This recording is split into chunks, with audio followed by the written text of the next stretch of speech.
We're going to talk to Penelope. Hello. Penelope, how you doing? I'm doing great. How are you guys? Delightful.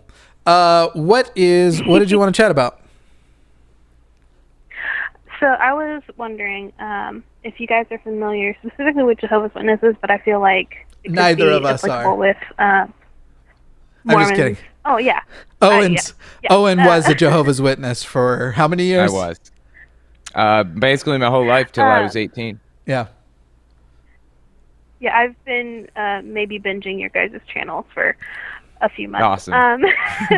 But nice. I was wondering, if you've seen like people who leave those religions, how many of them have you seen like convert to some sort of Christianity or are atheists, or like what kind of patterns are you seeing with that, and why do you think that? Do you mind if I take this? Yeah. Take it for Jehovah's Witnesses, and then I'll take it for Mormonism because I love this. I love this topic. I've noticed a lot of the time when people leave an extremist organization like that, they tend to move to another extremist organization. But it's particularly interesting with Jehovah's Witnesses and cults more generally, because cults usually teach their members that the outside world is evil, that other denominations are evil, everything is all evil.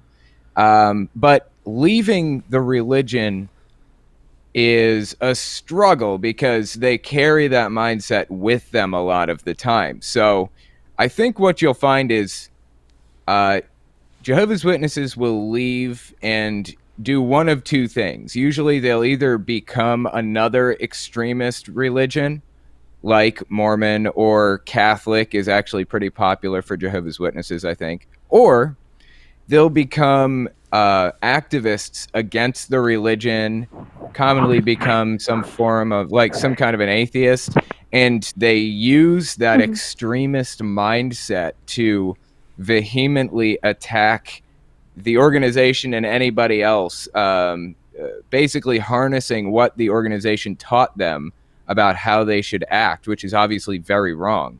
So sometimes you get really, really aggressive people in the atheist community, and you've got to recognize it and work that out of your system. It's so important. Yeah, that pattern is Okay. Any atheist who comes from fundamentalism, there's a higher possibility and probability that they're going to end up being kind of a douche. But when it comes to that question regarding Mormonism, whether they become Christian or atheist, so people who leave Mormonism are mainly of two camps. The ones who go to other religions most often are people who weren't all that active in the church in the first place, and then they believe to some degree. They certainly like got a basic Christian belief from it, but whether it was their family situation or whatever, they weren't way into the church. Every now and then you'll get a person who is at least kind of into it, medium, but most of the cases with someone who leaves another religion, it's because they end up in a family through marriage, or a family, or even a family member's marriage, like one of their parents, that practices a different faith, and it's almost just kind of like well, that's where our family is now, so this is the church I end up in, because there is that kind of default mindset of everybody thinks they have to have a religion, and nobody seems to understand that no religion is an option. Not nobody, but many people don't. As far as people who leave Mormonism because they realize it isn't true, those people much more often become atheist or some sort of non-traditional religion. So they might go to polytheism. It happens less often than the atheism. Or they might go to like other like new age wooey spiritual kind of stuff. Things like they get really into astrology or crystals or the magical versions of veganism. That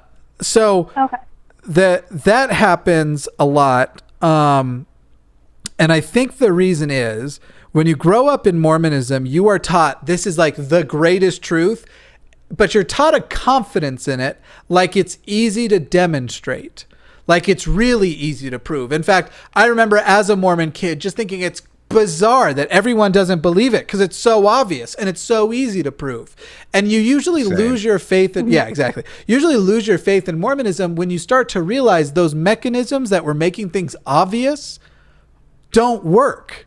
in fact that they are fallacies or they are manipulative or just straight out dishonest. So everything starts to break apart as you realize that. And the reason why I think it's that they go to atheism is because other religions use the same mechanisms. They just might be a little less vehement about it, to use the word that Telltale used earlier. They might just be, they might push a little, but you still recognize like, wait, that belief in this about Jesus, it's no different than the frankly the miracles I thought Joseph Smith was doing on earth.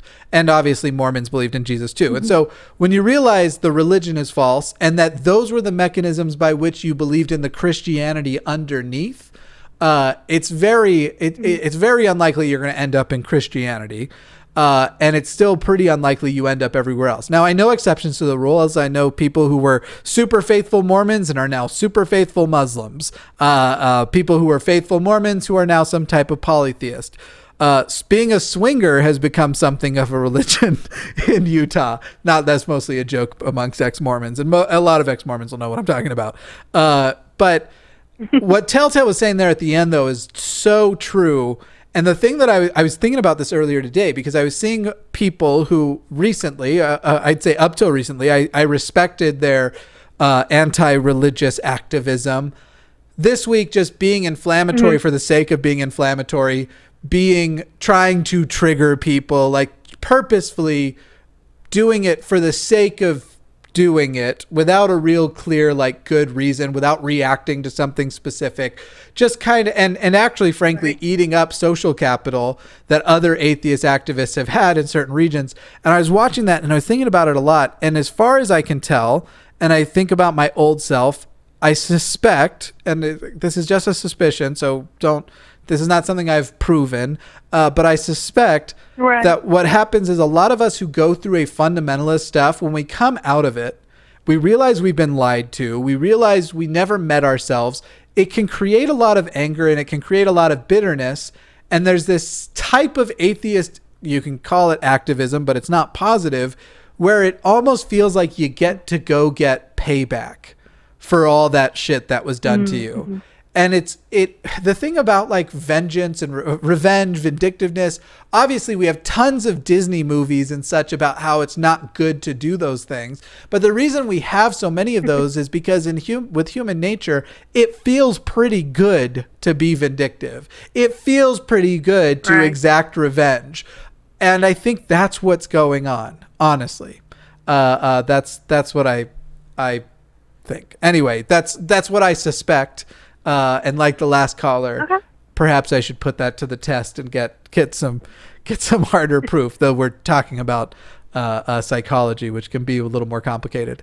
But yeah, that's my thoughts on the question. I hope that we answered your question. I know I tried to answer about 9 others you didn't ask, but hopefully that was good for you. That's okay. Yeah, my stepmom and her sister have both been excommunicated from Jehovah's Witnesses, and my stepmom is very Christian, not fundamentalist, but very close.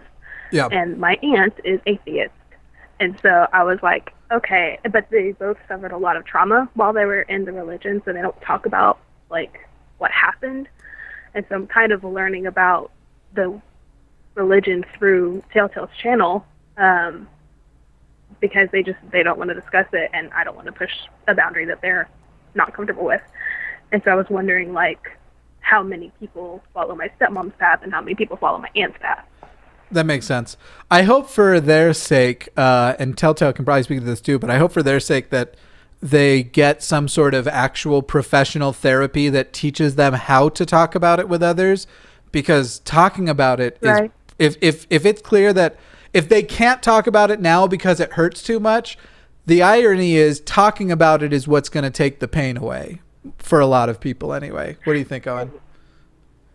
Yeah, I agree. There's something called religious trauma syndrome. You've probably heard of it. I know Jimmy has here, but for the audience, if the audience hasn't, it's basically like a form of PTSD, and it comes as a result of the traumas that religions impose upon people who decide to no longer be a part of it, like excommunication and things like that. I would definitely recommend that a lot of people in the audience probably should go talk to a therapist about this stuff, because it's serious shit. So yeah. Mm-hmm. Penelope, that gave you enough to think about? Yeah, absolutely. I appreciate your guys' feedback. Awesome. Thank you so much for calling in. And thanks for watching our stuff too. Don't ever watch my stuff, but yeah, thanks for watching Telltale. I'm just kidding. Watch my stuff. It would, if suddenly no one watched anymore, it would destroy my entire life, despite the fact that I don't think it's worth watching. Thank you, Penelope. Thank you. Appreciate you guys. Yeah. Bye-bye. Bye. It's like when I receive compliments of any kind, and I'm like, oh, God, don't compliment me. But if it did stop, I would just be devastated. Hey, thanks for checking out this clip for The Line. While you're here, hit that like button, hit subscribe, turn on notifications, and then share this with that bitter uncle of yours who loves talking about the good old days.